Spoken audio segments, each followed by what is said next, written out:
I never thought the worst betrayal of my life would come with my son's name on it. But that's what happens when you live long enough. You think you've seen the worst: wars, funerals, unpaid bills, and then one day, someone you raised with your own hands teaches you a new kind of pain. Quiet, calculated, legal. My name is Evelyn Harper. I'm 73 years old, and I'm here to admit something I never thought I'd say out loud. I was used by my own child, not just emotionally, but financially, and in full daylight. He didn't break into my home or hold a gun to my head. No, it was subtler than that. He smiled while doing it. For nearly 40 years, I worked as a school librarian in Rosefield, Georgia. I wasn't remarkable by most people's standards, but I loved my routines. I loved order, shelves neatly alphabetized, the hush of a good book being opened. I met my husband Howard when I was 22, and he came to fix the wiring in the school's basement. He smelled like motor oil and rainwater. By 24, I was married. By 31, I had Gavin.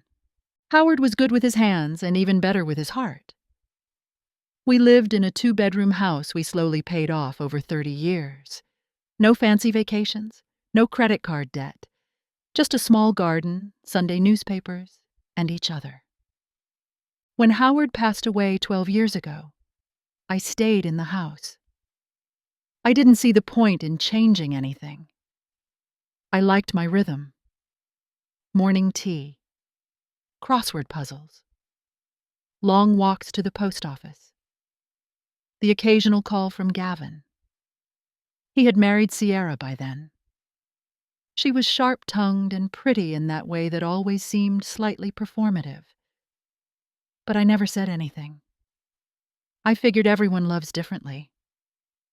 Their visits started dwindling. Holidays, maybe? A surprise drop-in when they were in the area. But it was Sierra who looked around my house like it was a listing on a real estate app, not a home. She'd ask strange questions. "Do you know how much square footage this is?" Or, "Have you ever thought about redoing the kitchen?" Gavin would laugh it off. I let it go. You tell yourself not to read too much into things when you're older. You get tired of overanalyzing. You want to believe the best of your own blood. You convince yourself that distance is normal, that love can be quiet. But nothing could have prepared me for the phone call that shattered all of that. After Howard died, the house felt both too quiet and too full.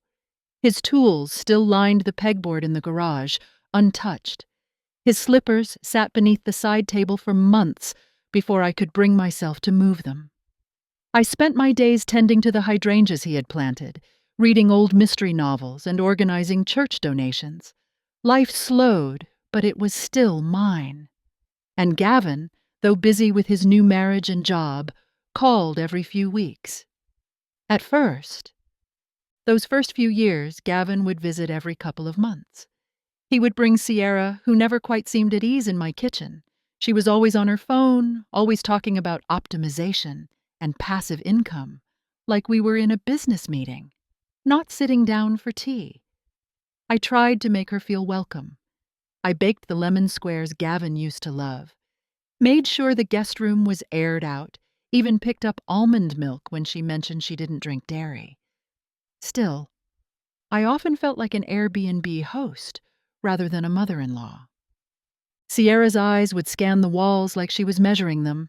She once asked if the original deed to the house was still in paper form. I laughed, thinking she was joking, but she wasn't. Another time, while looking out at my backyard, she said, "You know, you could fit a whole guest house back here, or a pool if you wanted." I remember smiling politely and changing the subject, brushing it off like it was nothing.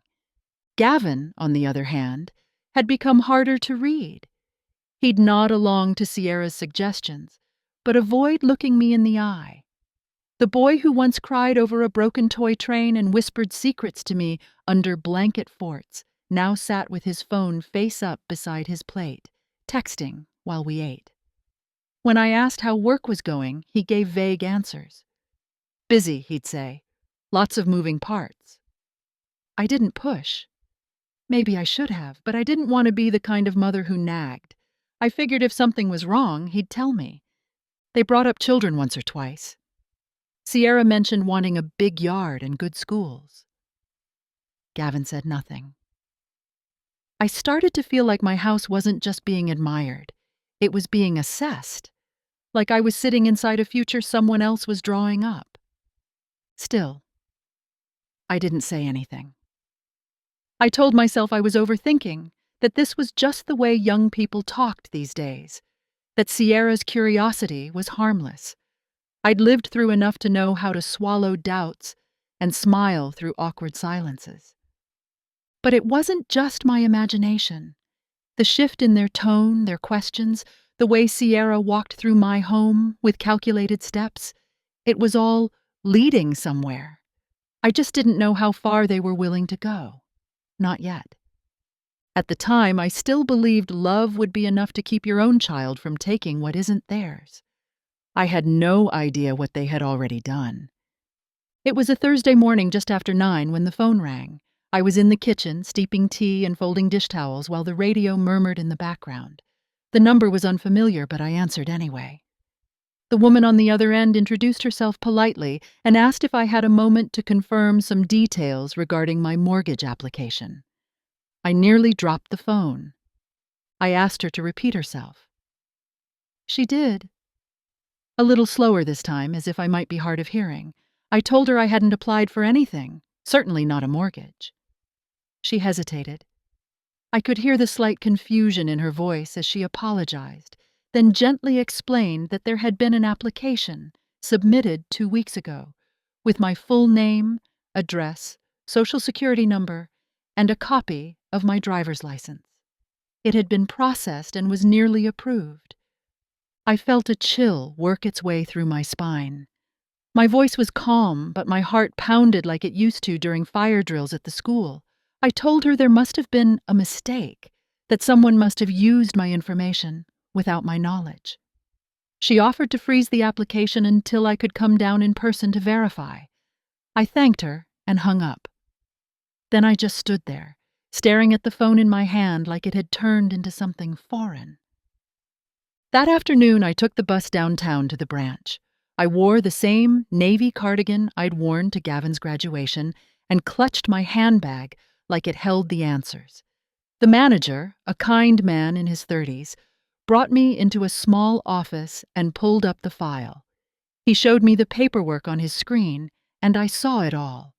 My name, my social security number, a scanned image of my license, and a signature that looked just like mine. Too much like mine. I stared at it, trying to breathe through the sudden tightness in my chest. The property listed was in Oak Hill, a luxury community known for its golf course and high walls. The loan amount was just under $1 million. I asked who had submitted the application. He turned the monitor slightly so I could see. The buyers were listed as Gavin Harper and Sierra Lynn Harper. I couldn't speak at first. My voice caught in my throat, tangled between disbelief and something darker. When I finally did speak, it was only to ask for a printout. I left the bank in a daze, the papers clutched tightly in my purse. The wind felt sharper, the sidewalk more uneven. I sat on a bench near the bus stop and reread the documents, hoping I had misunderstood. But I hadn't. My own son had used my identity to buy a house. That night, I didn't sleep. I lay in bed, staring at the ceiling, the silence pressing in from all sides. I kept asking myself the same question over and over. Why? And worse, how long had he been planning this? I didn't call ahead. I didn't want to give them time to rehearse. I simply got in a cab the next morning and went straight to Gavin's townhouse. The neighborhood was one of those new developments, all sharp edges and muted colors, where every home looked like it was built for a brochure. I had only been there twice before, once for a housewarming party, and once when Sierra hosted a baby shower for a friend.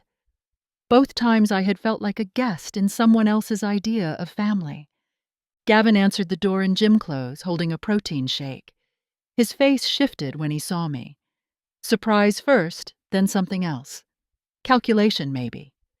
I told him we needed to talk. He stepped aside and let me in, calling for Sierra.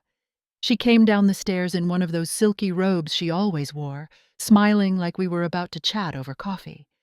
I sat on the edge of their modern white couch and pulled the documents from my purse. "I know," I said simply, placing the papers on the coffee table. Sierra picked them up before Gavin could, flipping through them with a raised brow. "You went to the bank?" she asked, her tone too light, too careful. Gavin leaned over and scanned the pages, then leaned back with a sigh. "It's not a big deal, Mom. We were going to tell you." I looked at him, waiting for something, an apology, an explanation. Instead, he crossed his arms and added, "We're making the payments. It's just paperwork." "Just paperwork?" I asked, hearing my voice shake, but not with fear. "You forged my signature. You used my identity." Sierra jumped in. "You don't understand how financing works today. You have good credit, stable records. It was easier to use your profile than starting from scratch." I stared at her. She sounded like she was explaining a grocery list. Gavin rubbed his face and said, "We'll refinance later. Once we build equity, we'll move it into our names. It's temporary. We're trying to build something for the future, for your grandchildren." "I don't have any grandchildren," I said, and he flinched, just a little. "That's the plan, though," Sierra replied quickly. "A yard, schools, safety. We're thinking legacy here." I sat back and let the silence hang. The way they spoke about it, so clinical, so entitled. It was like they had already convinced themselves this was normal, like they believed I should be proud of them for being so resourceful. "You lied to me," I said quietly. "You took something that wasn't yours and assumed I'd be too old or too confused to notice." Gavin frowned. "It's not like that." "But it is," I said, rising from the couch. "You saw me as a name on a form, not a person, not your mother." He opened his mouth to argue, but I was already walking toward the door. I didn't raise my voice. I didn't cry. But inside, something shifted. Trust, once broken, doesn't scream. It goes silent. It freezes. And mine had just iced over. I took the long route home that day, walking 2 extra blocks just to clear my head. The sun was out, but it didn't feel warm. I kept running Gavin's words over in my mind, trying to pinpoint the moment when my son stopped seeing me as his mother and started seeing me as a stepping stone. There was no single instant, just a slow erosion, like water on stone, wearing away what we had built, until only the shape of it remained. That evening I pulled out an old address book from the hall drawer. It was one of those spiral-bound ones with faded pages and tabs for each letter. Under H, right where it had always been, was Dolores Hammond. She was Howard's cousin on his mother's side, a retired legal clerk who had worked in county court for over 30 years. I hadn't spoken to her in months, but the moment she answered, I felt something inside me steady. "Dolores, I need help," I said. I told her everything. The forged signature, the loan, the house. She didn't gasp or pity me. She just said, "Come over tomorrow, bring everything."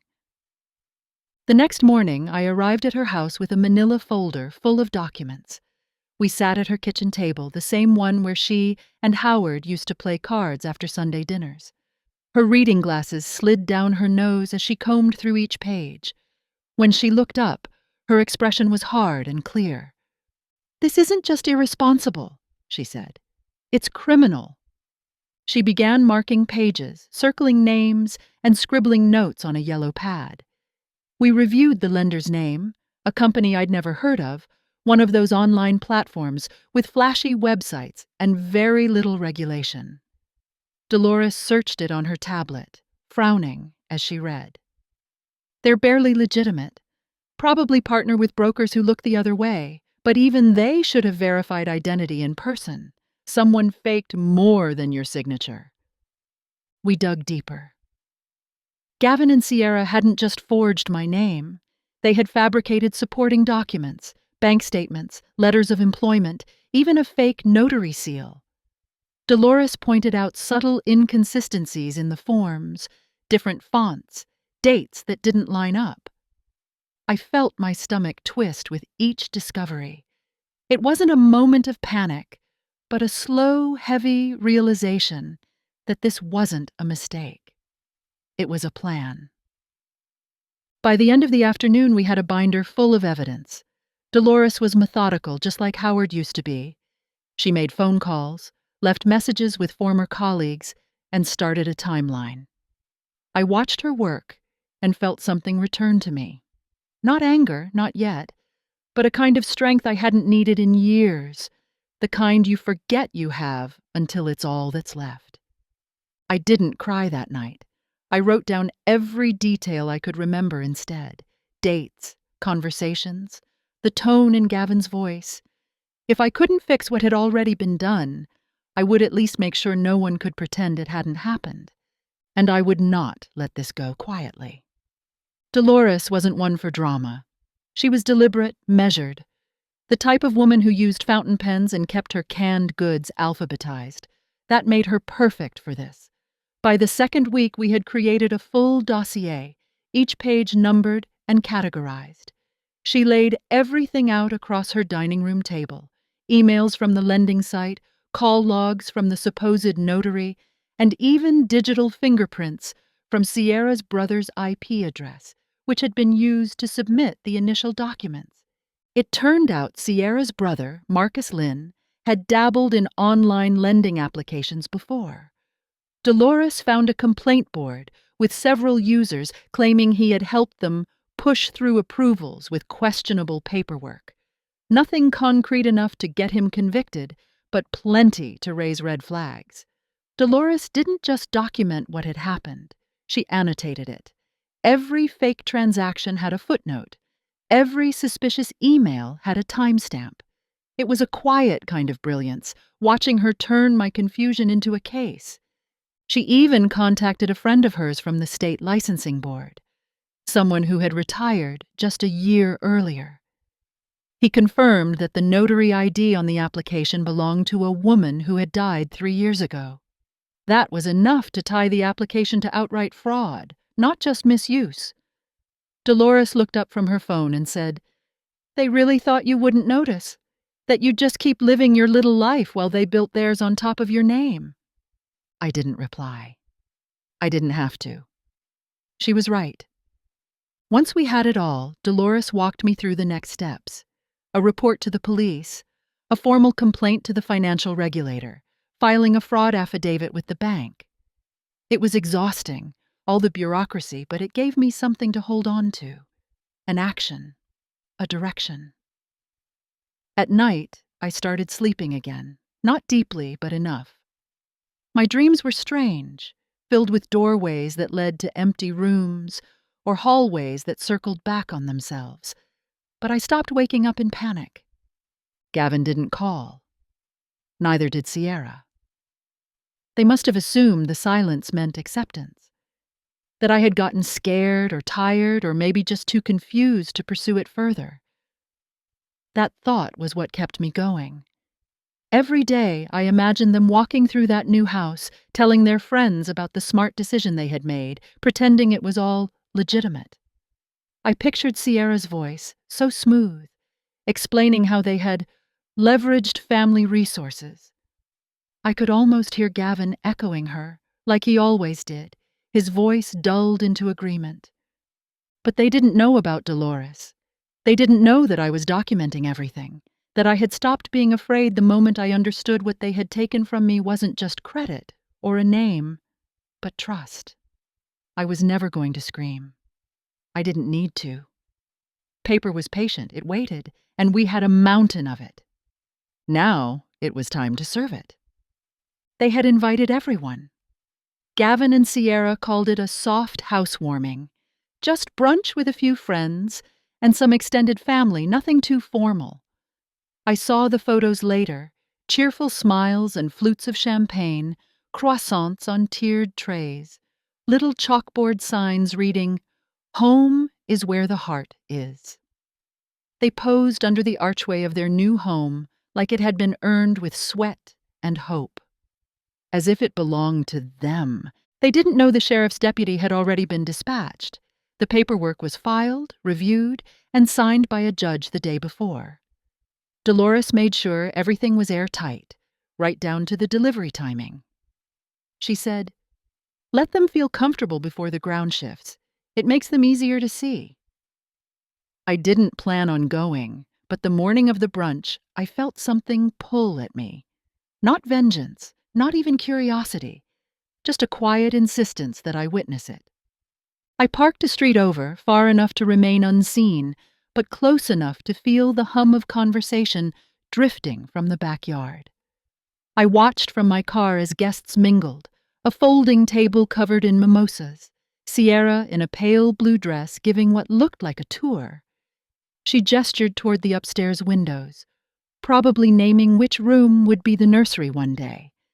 Then, right on time, the sheriff's deputy walked up the path in full uniform. He carried a large envelope, sealed and official, and asked to speak with Gavin Harper. From where I sat, I couldn't hear the words, but I didn't need to. I saw the way Gavin's posture shifted, how he laughed at first, then squinted, then finally took the envelope. Sierra's head snapped toward him, her body stiffening. A moment later, her voice rang out sharply, too loud for comfort. Guests turned, unsure whether to keep sipping or to offer help. Gavin flipped through the first few pages with wide eyes, then looked around, as if trying to locate a fire without flames. His face paled. I imagined what he was reading, the charges, the evidence, the notarized copies, identity theft, financial fraud, elder abuse. My name was in every paragraph, but not the way they had written it. This time I wasn't just a signature, I was the complainant, the witness, the mother who had been silent long enough. Sierra stormed inside, then came back out moments later, phone in hand, pointing and shouting. I didn't need to guess what she was saying, that I was ruining the family, that this could all have been handled privately, that I didn't understand what I was doing. Gavin stood frozen, as if the gravity of their choices had only just begun to settle in. I stayed until the deputy walked back to his cruiser, his job done. I didn't need to be seen. I had already been ignored enough. Justice does not arrive loudly. It shows up in uniform, in daylight, with every line signed, and it waits to be read. The calls started the next morning. At first, I let them ring, then I turned off the ringer entirely. Gavin left messages, each one more urgent than the last. In the first, he sounded confused, like maybe this had all been some misunderstanding we could sort out over coffee. In the second, his voice rose, anger slipping through the cracks. By the third, he was pleading. He said they were humiliated, that I had blindsided them, that Sierra's parents had questions, and their friends were canceling plans. I listened to each one exactly once, and then deleted them. There was nothing in those messages I hadn't expected, nothing I hadn't already lived through in other forms. The twisting of blame, the reframing of betrayal as a family issue instead of a legal one. It was all so familiar. I had spent most of my life smoothing things over, being the quiet in the room when others were too loud. Not anymore. Sierra didn't leave voicemails. She sent texts. Long, breathless paragraphs accusing me of overreacting, of endangering Gavin's career, of tearing the family apart. She wrote that legacy wasn't something you pressed charges over, that family handled things with grace, that this could have been a conversation, not a courtroom decision. I didn't reply. What she didn't understand was that the conversation had already happened. It was the one they'd had behind my back when they chose to forge my signature, to gamble with my name. to assume I would never notice or never fight back. That conversation was loud and clear. My silence now was simply a response in the language they had chosen. I spoke with Dolores each day. She kept me updated on the paperwork, on the progress with the DA's office, and on the bank's internal fraud investigation. The bank had moved quickly to void the loan after receiving our evidence. They wanted no part of the scandal. The property had already been flagged, and a repossession order was in motion. Gavin and Sierra would not be homeowners for much longer. There was no joy in any of it. I didn't celebrate. I didn't tell my church friends or gossip at the grocery store. I went about my life as usual, walking to the market, reading in the afternoon sun, tending to the garden with gloved hands. The only difference was the quiet knowledge that I had chosen myself for once. I began sorting through old boxes, photos, letters, Gavin's childhood artwork. I found a crayon drawing from when he was 7, a picture of me with a crown and a book in hand. "My mom is the queen of the library," it said in shaky block letters. I sat with it for a long time, longer than I meant to. That little boy had once looked at me with awe. Now he looked at me with fear. And maybe, just maybe, respect. The courthouse smelled like old wood and disinfectant. It had that echo to it, the kind that makes even quiet footsteps sound deliberate. I sat on a long bench outside the courtroom with Dolores beside me. She wore a navy skirt suit and held the binder like it was armor. I had brought nothing but my handbag and the truth. When our case was called, I walked in with my shoulders straight. Gavin and Sierra were already seated at the defendant's table. Sierra's hair was pulled back tight, her lips pressed into a line. Gavin looked tired, thinner than I remembered, eyes darting from me to the judge and back again. He didn't smile. He didn't wave. I took my seat across the aisle and stared straight ahead. The judge was a woman in her 60s, stern but not unkind. She read the charges aloud: fraudulent loan application, identity theft, elder financial abuse. The words hung heavy in the air. Sierra's lawyer objected to the phrasing of elder abuse, tried to paint the situation as a family misunderstanding gone too far. Gavin's attorney was quieter, more measured, suggesting remorse, hinting at reconciliation. I listened without reacting. Then it was my turn. I stood slowly, walked to the witness stand, and took the oath. My voice didn't shake, not even once. I told them everything. How I found out. What I saw. What I felt. I described the forged signature, the falsified documents, the trust that had been exploited. I didn't embellish. I didn't accuse with fire. I simply stated the facts. Calmly. Completely. When I finished, there was a pause. Even the judge seemed to take a breath before speaking. Then came the questions. The defense tried to corner me with emotional appeals. Wasn't I upset about tearing apart my own family? Couldn't this have been handled privately? But every time they pushed, I returned to the same truth. If someone steals from you, no matter their relation, it is theft. If someone lies to your face while calling you mother, it is betrayal. Gavin didn't speak until the very end. The judge asked if he had anything to say before the next hearing date was set. He stood, hands clasped in front of him, and said softly, "I didn't think it would go this far. I didn't think she'd really do it." He wasn't apologizing. He was just marveling at the fact that I had followed through.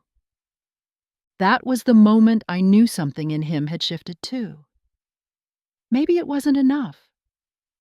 Maybe it was too late. But for the first time in years, he saw me not as a fragile figure from his childhood, not as a convenient name on a form, but as someone with a spine and a voice. Afterward, Dolores and I stepped out into the sunlight. It was a cold day, but bright. She asked if I wanted to grab lunch, but I shook my head. I just wanted to go home. The hard part wasn't testifying. The hard part had been surviving the betrayal and choosing not to disappear inside it. And now, that part was over. I didn't go back to my old house after the hearing. I had already made the decision weeks before, quietly, without fanfare. The house that Howard and I had paid off over decades no longer felt like home. It had become a reminder, not of the life we built, but of the one Gavin tried to repurpose. I wanted a place where no one had walked through measuring the walls or speaking of equity. I wanted stillness without suspicion, ownership without strings. The bungalow I found was about 30 minutes outside of Rosefield, nestled near the edge of a lake that caught the afternoon light just right. It was small, just 2 bedrooms, 1 bath, but everything I needed fit inside. A porch swing creaked softly in the breeze. The floors were scuffed in places, the windows a little stubborn, but it was mine. Clean title. No cosigners, no liens, just a brass key and a deed with my name and mine alone. I moved with the help of a local church group, young volunteers who didn't ask many questions. They carried boxes with care, joked with each other, and made a point to compliment my furniture, even though most of it was from the 70s. I watched them load the truck and felt the last weight of that house lift off my chest. I didn't look back as we pulled away. Some places aren't meant to be returned to. In my new home, I found a rhythm again. I unpacked slowly, placing framed photos on new shelves, stacking books in neat little towers beside my reading chair. The lake shimmered in the evenings, and the birds chirped in the mornings, like someone had turned the world's volume back down to gentle. I started sleeping through the night again. No nightmares, no calls from banks, no distant hum of someone else's plans circling above me. Dolores visited once, bringing a lemon cake and a small potted lavender plant. She walked through the rooms and smiled, running her hand along the windowsill like she was checking for dust. "It suits you," she said. I nodded. She didn't ask about Gavin. She didn't need to. He hadn't contacted me since the hearing. No letters, no visits, not even a message. I knew from Dolores that the case was moving forward. There would be fines, possibly probation, maybe even community service. The house they tried to claim had been taken back by the bank, and last I heard, they were living in a rental, smaller, older, unfamiliar. I didn't feel satisfaction in that, only distance. I kept the court documents in a drawer by my bed, not out of spite, but out of caution. Proof of what happened, of what I survived. Sometimes when I pass that drawer, I rest my hand on the handle without opening it, just to remind myself that I'm not invisible anymore. This house, with its chipped paint and creaky floors, isn't fancy, but it's real. And the only key to it hangs on a nail by my front door. No one else has a copy. There were things I wanted to say that didn't belong in a courtroom, not to a judge, not under oath, not as evidence. Just words I carried around in my chest like stones, too heavy to keep and too strange to let go of. So I began writing letters, not to send, not really, just to clear space inside me. The first one was to Gavin. I sat at the kitchen table with a cup of coffee going cold beside me, and I wrote in cursive, slowly, as if he might actually read it. I told him I remembered the first time he rode a bike without training wheels. He had been terrified, but I had promised to hold on, and I had, until he told me to let go. I wrote that I never thought I'd have to protect myself from the same hands I once used to steady him. I wrote that I missed the boy he used to be and didn't recognize the man he had become. I folded the letter and tucked it into an envelope without sealing it. The second letter was to Sierra. That one came faster, sharper. I told her that when she married my son, I tried. I made room for her, offered my kitchen, my time, my history. I had hoped she'd build something with him, not on top of me. I wrote that she saw opportunity where she should have seen family, and that legacy, the word she clung to so tightly, is not something you can forge on legal documents. It's built slowly, with care, and once broken, it doesn't repair easily. But the third letter, I didn't finish that one. I started it 3 times. Dear Gavin, dear son, dear you. Each version felt wrong, not because I didn't have more to say, but because I didn't know what mattered anymore. I stared at the page for a long time, pen hovering.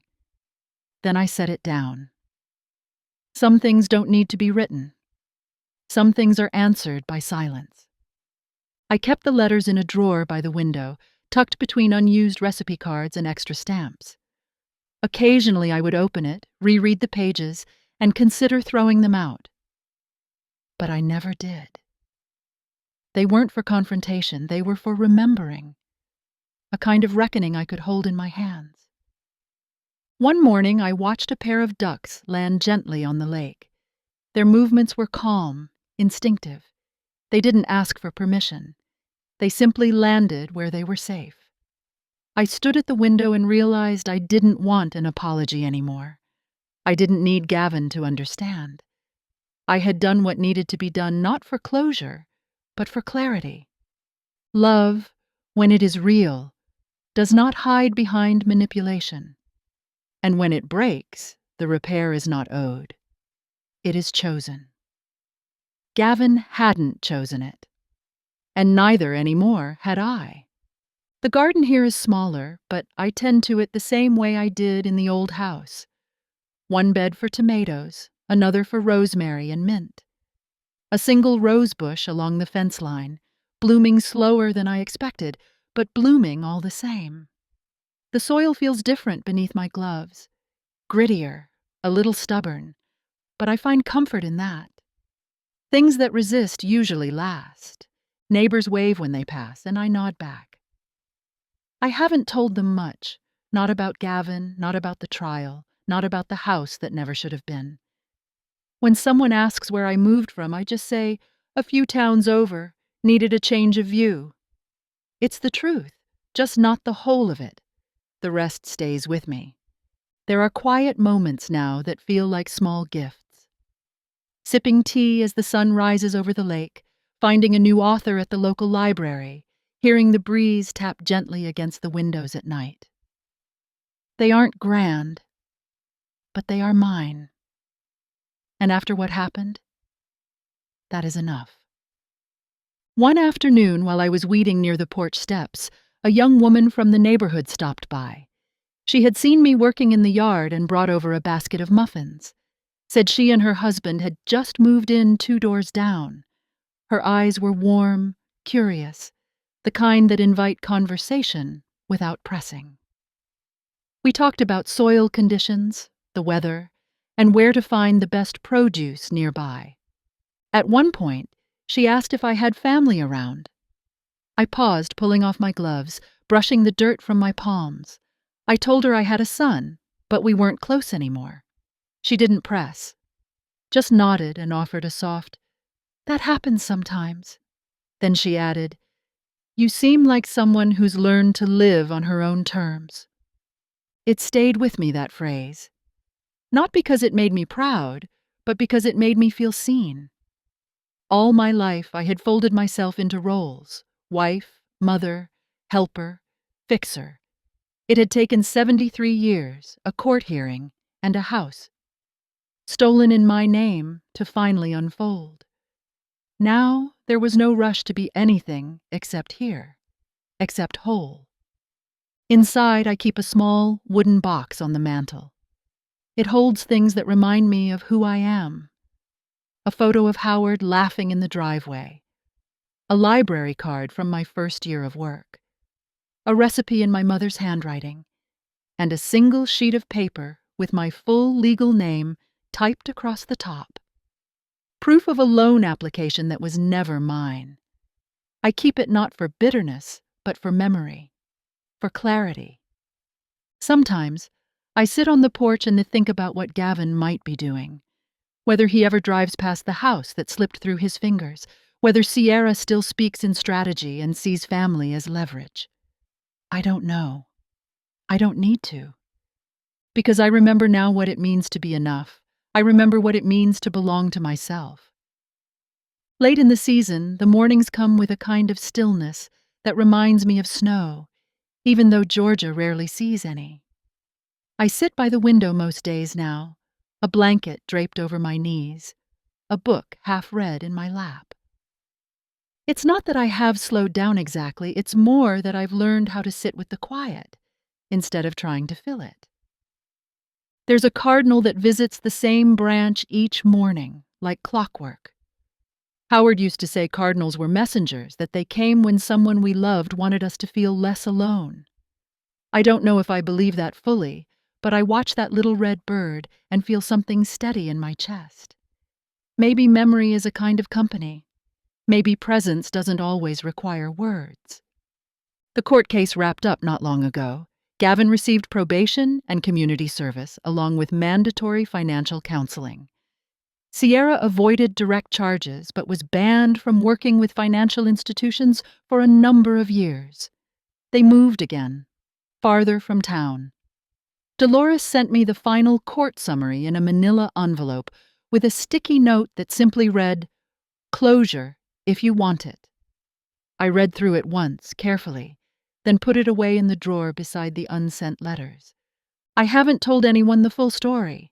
Not the new friends I've made at the book club, not the neighbors who invite me to potlucks, not even the sweet girl at the corner store who always double bags my groceries and asks about my day. What happened belongs to me, and I no longer feel the need to explain or justify it. Sometimes, in the late afternoon light, I walk the path that circles the lake. The water is usually still, reflecting the trees like a mirror someone laid down gently. I walk slowly, not because I'm fragile, but because I want to see everything. Every ripple, every leaf, every shifting color. I breathe deeper now. I smile more easily. There is power in choosing yourself, especially when the world has told you to bend for others. I used to think dignity meant being quiet, staying composed, avoiding conflict. But now, I understand it differently. Dignity is knowing the weight of your own worth and refusing to let anyone place a cost on it. One evening, a neighbor knocked on my door to return a borrowed pie dish. As she handed it over, she smiled and said, "You've got a strong way about you. I like that." I thanked her, closed the door gently, and set the dish down on the counter. Then I stood there for a moment, letting the words settle. Strong, not bitter, not vengeful, just strong. It isn't revenge that keeps me steady. It's truth. And if my son ever comes to understand that, I hope it won't be too late for him to carry that truth forward too. But whether he does or doesn't, I'll be right here, quiet, whole, and finally, unmistakably, myself. It's funny how life brings you back to the beginning in ways you don't expect. Lately, I've found myself spending more time in the little corner of my living room where I keep my crossword puzzles and old library books. That space feels like an anchor, a quiet reminder of the version of myself that has always been there, long before all of this. I sharpen my pencils the way I used to in the library workroom, deliberate and neat, and I savor each word I fill in like I'm stitching something back together. Some days, I wonder what Gavin tells people now. Does he mention what he did? Does he say he made a mistake? Or has he found a way to twist the story so it lands softer in other people's ears? I'll never know for sure. And I've learned that not knowing can be a kind of peace.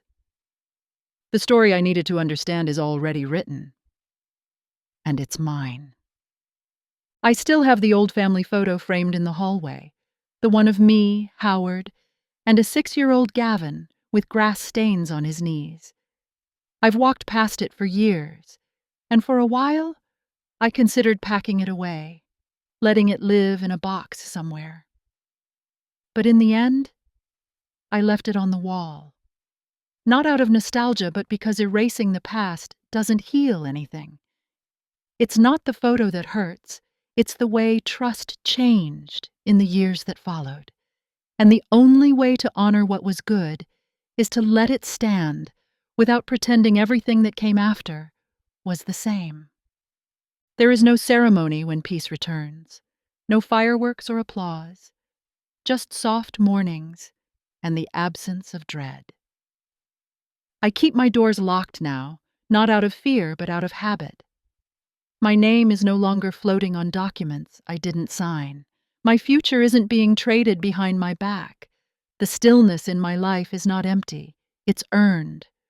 Once a week I drive into town for groceries, pass by the old school building, wave to the postman I used to chat with during lunch breaks. These routines might seem small, but they hold weight. They remind me that I was never just a mother or a wife or a name to be borrowed. I was and am a whole person. And if Gavin ever finds himself standing in front of my door one day, unsure whether to knock, I won't promise how I'll feel. Maybe I'll open it. Maybe I won't. But he'll know, just from standing there, that the woman inside is no longer waiting. She's living. She's claimed her space, her voice, her life. And this time, no one else holds the pen.